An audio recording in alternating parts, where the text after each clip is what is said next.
pessoal, tudo bem? Eu sou o professor Edu e esse é mais um vídeo do canal Biblioteconomia Compartilhada. Se você ainda não se inscreveu no canal, se inscreva no canal e aperte o sininho para novas notificações. Esse vídeo faz parte da playlist Resumo de Livros.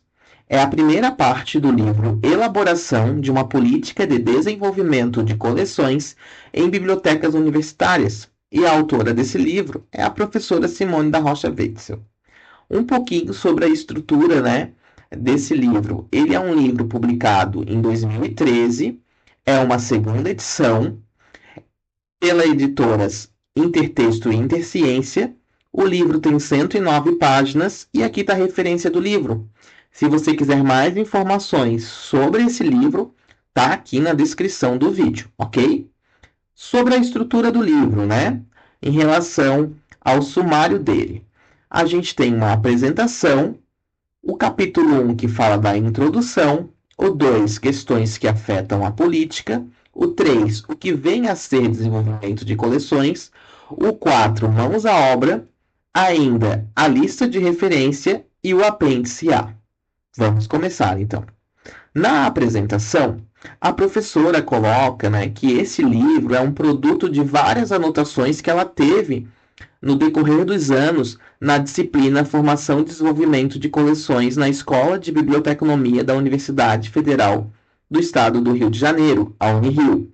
E a primeira edição preocupou-se mais para sistematizar as ideias e não aprofundar ideias em relação ao processo de política de desenvolvimento de coleções.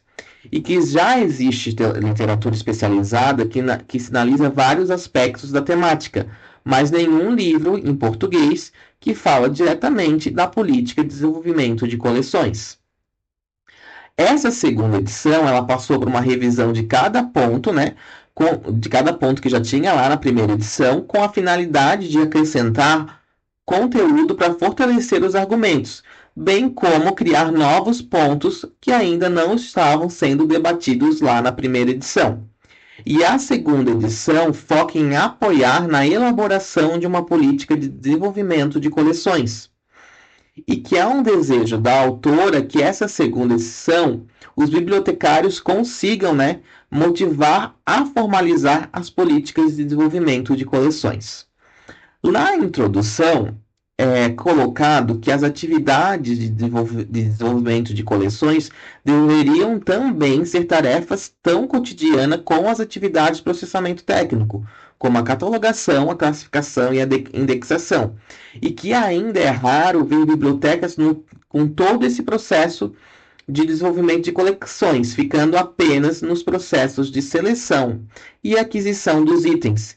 E é um pouco grave isso, pois as bibliotecas elas estão falhando em sua missão, que é de promover informação para o cidadão. As bibliotecas elas são como filtros que servem para priorizar os recursos informacionais que estão ligados diretamente com a comunidade que se destina. E para entender a comunidade, é fundamental que se elabore um instrumento que defina a política de desenvolvimento de coleções, né? Que a partir desse instrumento é que a gente consegue direcionar realmente o que a comunidade precisa.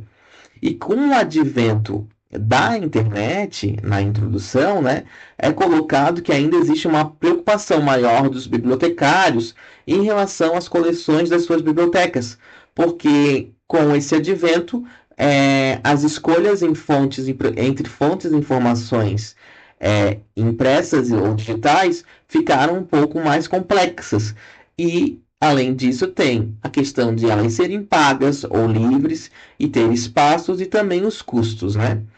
E não existe uma política de desenvolvimento de coleção pronta, pois cada biblioteca tem suas necessidades. Mas existem elementos técnicos que devem estar presentes em uma política de desenvolvimento de coleções. E é esses elementos técnicos que é demonstrado no livro a fim de apoiar o bibliotecário futuramente formalizar uma política de desenvolvimento de coleções. No capítulo 2, o título é Questões que afetam a política. Então, aqui ela faz um apanhado de um pouco da história de como que foi tratado isso, né?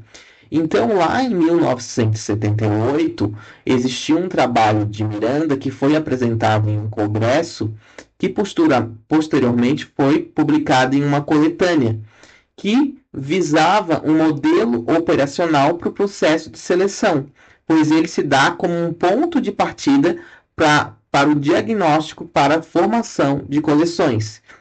E também, além disso, existia, né, nessa questão, ordem política, social e econômica que influenciam no desenvolvimento de coleções.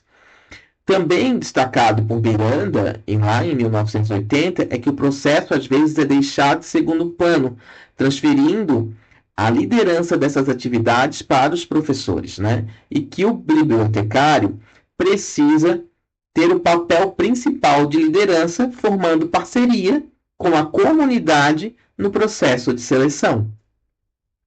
Além disso, a CAPES encomendou uma pesquisa em 1980, apresentando o resultado em 1981, no qual ela enviou 573 questionários e teve um retorno de 140. E desses 140, 28 responderam que possuíam 28 políticas para livros, 31 políticas para periódicos e 18 para outros tipos de material, mas nenhum enviou a política de coleções como foi solicitada nesse questionário. Ainda sobre políticas de coleção, existe pouca literatura em português, bem como disciplinas dedicadas à formação e desenvolvimento de coleções. Nisso, ocorreu lá uma reformulação curricular do Ministério da Educação e Cultura, em 1982, que começou a aparecer, né, essa disciplina, voltado agora, a estrutura curricular voltada à disciplina de formação e desenvolvimento de coleções. Com a vinda dessa disciplina e o crescimento de publicações, ajudou o bibliotecário a ter um conhecimento sobre coleções, né? E o surgimento de novas tecnologias também impulsionou os bibliotecários a estudarem sobre a temática para melhor tomada de decisão, como já foi falado ali na introdução, né? Então veio a questão das obras também digitais, então existem questões de licenças, de contratos, de recursos financeiros, que fez o bibliotecário também estudar sobre o tema de como fazer, né? De como ter a tomada de decisão para ter esse tipo de aquisição também. E o livro fica com o objetivo maior de esclarecer o que vem a ser o processo de desenvolvimento de coleções, constituído por suas etapas, bem como é necessário para elaborar uma política de desenvolvimento de coleções. Esse foi a primeira parte do livro, né? E se você ficou com alguma dúvida, com algum assunto dessa temática ou de outra temática que você quer ver aqui, de outro livro, de outro resumo de livro, deixe aqui nos comentários que a gente também tenta trazer o resumo do livro aqui para vocês. Eu vou ficando por aqui e até um próximo vídeo. Tchau!